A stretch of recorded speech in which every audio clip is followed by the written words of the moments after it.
Hola, bienvenidos al curso de Electrónica B. Mi nombre es Marcelo Pérez y hoy veremos la clase número 28, la familia lógica CMOS.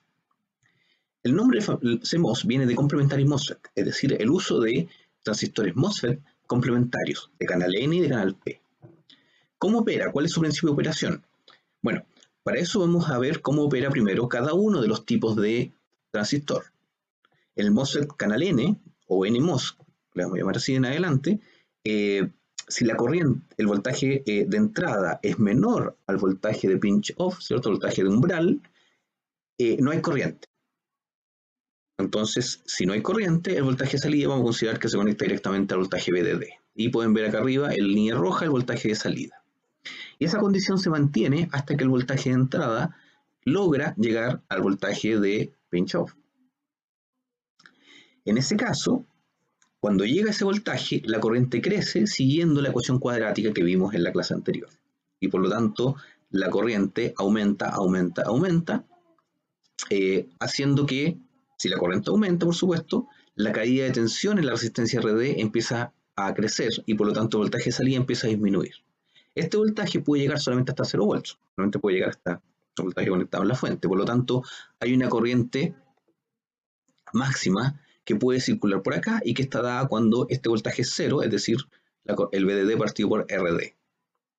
En esa corriente, entonces, en este caso, se satura esa corriente y por lo tanto el voltaje de salida aquí se satura en cero, como ustedes pueden ver acá. Entonces podemos identificar tres modos de operación.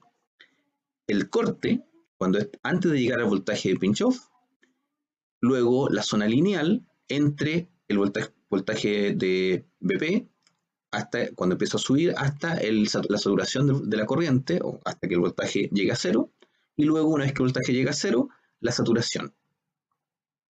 Tenemos esas tres zonas de operación. Veamos ahora cómo funciona un canal P. Uno es el canal P, si el voltaje de entrada es cero, tenemos que está circulando corriente, está encendido el transistor. A diferencia del de arriba que está apagado, el de abajo está encendido y por lo tanto este voltaje se conecta directamente a VDD y el nivel de ese voltaje depende de la corriente multiplicado por la resistencia RD. Eso quiere decir que hay corriente, cuando el voltaje de entrada es cero, hay corriente y hay voltaje. Y los dos están acá dibujados uno encima del otro en la línea roja que podemos ver acá.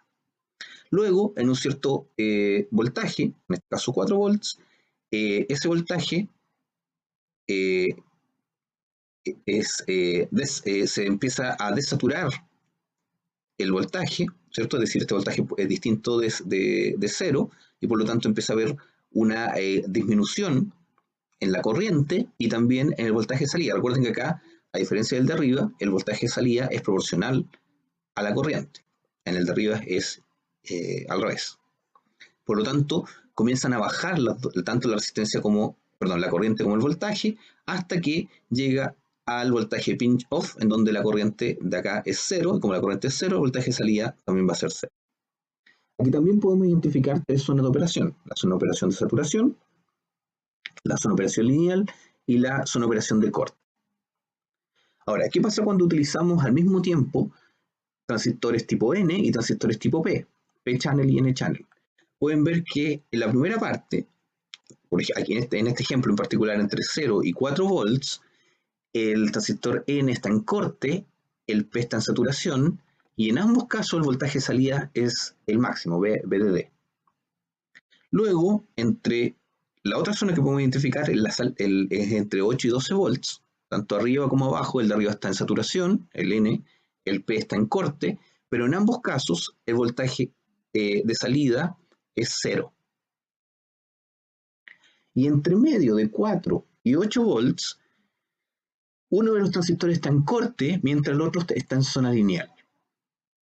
Ahora, si nosotros operamos con circuitos lógicos, vamos a operar con niveles de tensión bajos, por ejemplo entre 0 y 4 volts, que van a ser nuestras señales 0, y con niveles de tensión altos, por ejemplo entre 8 y 12 volts, que es nuestra señal 1.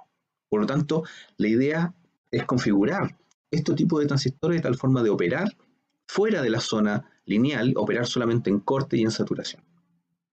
y por lo tanto mantener el voltaje de salida en un nivel o en el otro, evitando la zona, en lo más mayormente posible la zona lineal. Para ver cómo opera, vamos a considerar un circuito básico, que es este que tenemos acá, en donde tenemos un transistor PMOS arriba y un NMOS abajo. Los dos transistores están conectados en serie, como ustedes pueden ver acá, tanto en la potencia, en donde el voltaje de salida está conectado en el punto central, como en la señal de control, en las compuertas. Las dos compuertas están conectadas al mismo punto, que es nuestro voltaje de entrada.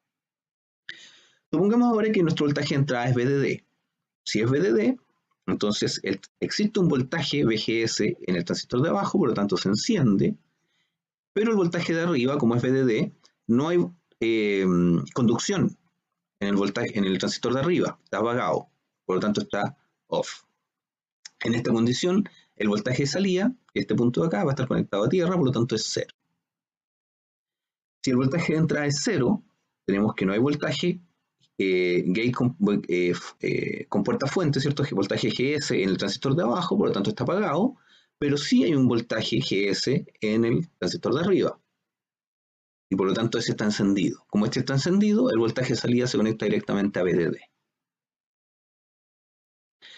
La lógica que tenemos acá, entonces, si el voltaje de entrada es VDD, la salida es cero. Si la entrada es cero, la salida es VDD. Por lo tanto, corresponde a una función lógica no. Aquí pueden ver que implementamos una función lógica sin necesidad de utilizar resistencia, como en el caso de la tecnología TTL. Solamente utilizando transistores. Y además pueden notar que el voltaje de salida no depende de la corriente que está saliendo. ¿Por qué? Porque estamos saturando el transistor de arriba. Por lo tanto, este punto de arriba se va a conectar a VDD. Ahí pueden notar un par de beneficios con respecto a la tecnología TTL. Veamos ahora otros circuitos MOSFET, que nos van a permitir hacer otras funciones lógicas. Tenemos acá 4 transistores conectados de esta forma, el Q1 y el Q2 en paralelo, el Q3 y el Q4 en serie, y una barra que une el Q1 y Q2 y el Q3. ¿Ya? El voltaje de entrada entonces se conecta entre Q1 y Q3, el voltaje de entrada 1 y el voltaje de entrada 2 se conecta entre Q2 y Q4, y el voltaje de salida se conecta en el punto medio. Fíjense que acá tenemos pares CMOS, el Q1 y el Q3, hay dos MOSFET complementarios, el Q2 y el Q4 tienen otros dos MOSFET complementarios. Veamos cómo opera. Si los voltajes de entrada son 0, pueden ver que el transistor Q1 se enciende, el transistor Q3 se apaga, el transistor Q4 se apaga. Estos dos son los que se apagan con voltaje de entrada 0, y el Q2 se enciende. Si el Q1 y el Q2 están encendidos, eso quiere decir que el voltaje de salida va a estar conectado a la alimentación y por lo tanto va a ser VDD. Supongamos ahora que uno de los voltajes es 0, es decir, el Q1 ahora está encendido, se mantiene encendido, pero el otro pasa a VDD. Por lo tanto, se enciende el Q4, es decir, se conecta hacia abajo, pero el Q2 se apaga. En esa condición pueden ver que de los dos transistores de arriba, el Q1 sigue conectado, por lo tanto este punto está conectado ahí arriba, y no se conecta abajo, no se conecta a BCS porque el Q3 está apagado, por lo tanto no hay conexión hacia BCS. Eso quiere decir que el voltaje de salida sigue siendo VDD. Si invertimos el voltaje de entrada, es decir, VDD en la primera entrada y 0 en el segundo, cambian la operación de los transistores. Ahora pueden ver que el Q3 se enciende, el Q1 se apaga, el Q2 se enciende y el Q4 se apaga. Como entre Q3 y Q4 están en serie, uno de los dos está apagado, no va a haber corriente circulando hacia BCS, por lo tanto está desconectado, pero está conectado el punto de salida a través de Q2 hacia el voltaje de alimentación. Eso quiere decir que el voltaje de salida va a ser VDD. Y finalmente, si los dos están encendidos, podemos ver que los dos transistores de arriba se apagan, por lo tanto se desconecta del VDD, y los dos de abajo se encienden, por lo tanto sí ahora hay un circuito conectado entre el voltaje de salida y BCS, por lo tanto esto es 0, si consideramos BCS igual a 0. Si vemos la lógica, podemos ver que en todos los casos, los primeros 3 casos, el voltaje de salida es VDD, por lo tanto es H, el salida es alta, mientras que en el último, cuando los dos voltajes de entrada son 1, o un valor alto, ¿cierto? VDD en este caso, el voltaje de salida es bajo, es 0. Por lo tanto, esto corresponde a una función lógica NAND. ¿Ya? Fíjense muy bien que operan siempre en complementa. Es decir, el voltaje 1, recuerden que acciona el Q1 y Q3. Acá tenemos uno encendido, el otro apagado, y después al revés, apagado, encendido. Lo mismo el Q4 y el Q2 que están accionados con el BIN 2. También operan en paralelo, encendido uno y el otro apagado. Esa combinación entre encendidos y apagados, esa complementariedad que tiene, es la que nos permite saber primero cuál está encendido y apagado, por lo tanto determinar cuál es el voltaje de salida. ¿Ya? Acá pueden ver otra forma de saber el voltaje o de poder calcular el voltaje de salida es notar que cuando están en paralelos, Q1 y Q2, cualquiera de los dos que esté encendido va a conectar el voltaje de salida a VDD. Es decir, cualquiera del V1 o V2 sea 0, esto se va a conectar a VDD. Mientras que el Q3 y Q4 están en serie. Por lo tanto, para conectar esto a tierra, la salida a tierra, necesito que ambos estén encendidos, Q3 y Q4, lo cual se produce solamente en el caso de acá abajo. ¿Okay? Veamos otro circuito. Es muy parecido al anterior, solo que ahora tenemos el Q1 y el Q2 en serie, el Q3 y el Q4 en paralelo. Y el voltaje de salida se conecta en este punto que ustedes pueden ver aquí. Entonces, ¿qué es lo que pasa? Si los dos voltajes son 0, quiere decir que apagamos Q3 y Q4. Por lo tanto, el Q1 y el Q2 están encendidos y el voltaje de salida está conectado a VDD. Si cualquiera de los dos, VIN 1 o VIN 2, se enciende, como ustedes pueden ver ahí, siempre va a haber ya sea un Q3 o un Q4 conectado a tierra. Por lo tanto, el voltaje de salida va a ser a tierra, va a estar conectado a tierra, y el Q1 y Q2, uno de los dos se va a apagar. Por lo tanto, no va a estar conectado a VDD. Aquí se aplica la misma lógica anterior, es decir, como el Q1 y Q2 están en serie, basta que uno de los dos esté apagado y se corte el circuito hacia VDD.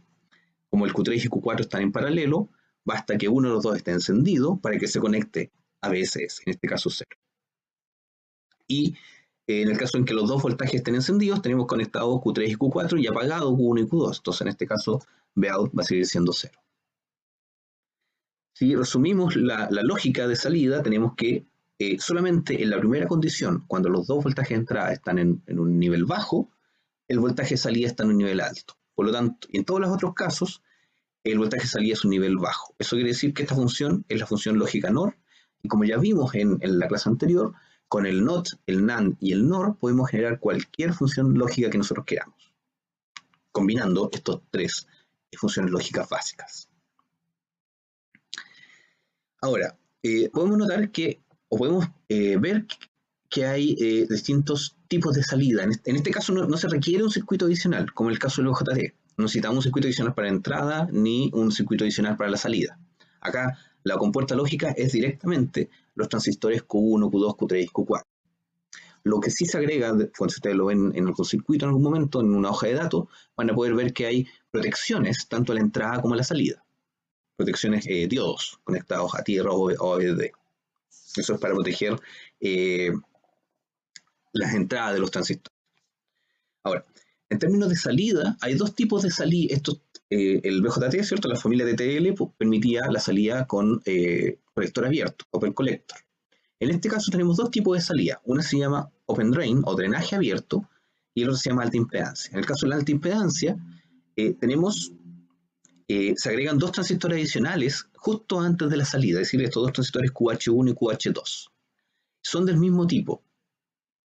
En este caso son PMOS. Entonces, una entrada adicional controla esos dos transistores y si esta entrada adicional es adecuada, o sea, está encendida, los puede apagar y encender al mismo tiempo. Si están encendidos, entonces no tienen ningún efecto en la lógica. Entonces el Q1 y el Q2 siguen funcionando como un negador. Pero si están apagados, el voltaje de salida queda totalmente desconectado del voltaje de entrada. Y por lo tanto, a esa condición se le llama de alta impedancia. Eso quiere decir que el voltaje de salida puede estar conectado a otra fuente, a otro circuito lógico que esté determinando su estado. Ya esa salida de alta impedancia es útil cuando conectamos varias lógicas en paralelo, pero queremos que solamente una de ellas esté funcionando, o sea, determine el voltaje de salida. Y la otra es equivalente al colector abierto, se llama drenaje abierto, y en donde no se implementa el transistor superior. Solamente tenemos el transistor inferior, o los transistores inferiores, en el caso de los NAND y NOR. Y en estos casos, entonces la resistencia, se necesita una resistencia externa para poder generar el voltaje de salida, al igual que el caso del colector abierto. Esa resistencia interna, entonces, una resistencia de pull-up, o sea, una resistencia que nos permite llevar el voltaje de salida a VDD, y puede ser de mayor potencia, de menor valor, ¿cierto? Y mayor potencia para poder permitir mayor corriente hacia la carga.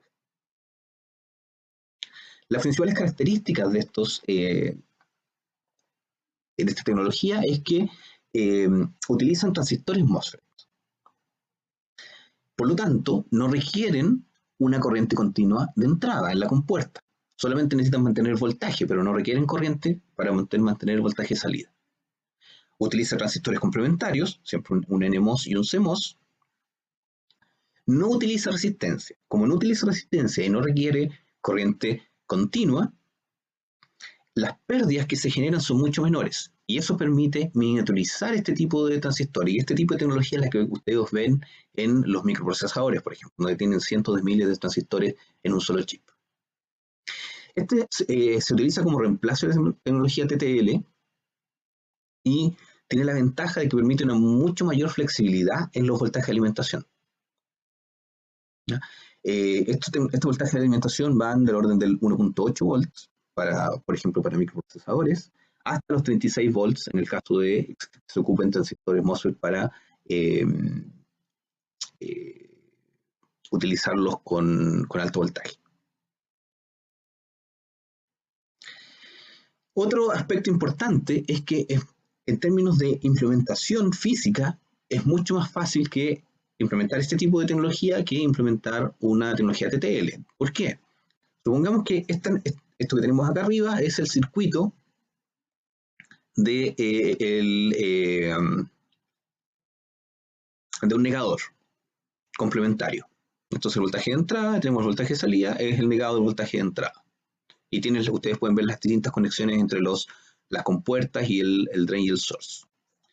Para implementar este circuito se ocupa el sustrato que tenemos acá, que es un sustrato P, en donde se difunde un sustrato N, el verde que ustedes ven acá. Luego se conectan los terminales, el drenador y la fuente y la compuerta del transistor 1, ¿cierto? Que este es un canal N, este es el NMOS. Y acá tenemos el drenador, la compuerta y la fuente de un canal P. Aquí pueden ver que en los terminales drain y source tenemos material P y por lo tanto cuando hay un voltaje en la compuerta, este canal P se va a unir. Podemos ver que podemos interconectar los distintos dispositivos entre ellos. Aquí tenemos los distintos terminales, perdón. Acá tenemos el drain del NMOS y del PMOS, y aquí tenemos el source y el source del PMOS y el NMOS. Eso haciendo la misma equivalencia del circuito que tenemos acá arriba. Por lo tanto, pueden ver que en un solo sustrato de semiconductor podemos implementar los dos transistores complementarios y además internamente podemos conectarlos de tal forma de que desde el punto de vista de la pastilla del semiconductor completo, del circuito lógico, solamente vemos los terminales de alimentación, VDD y tierra, y los terminales de entrada y salida, VIN y VOUT. Bien.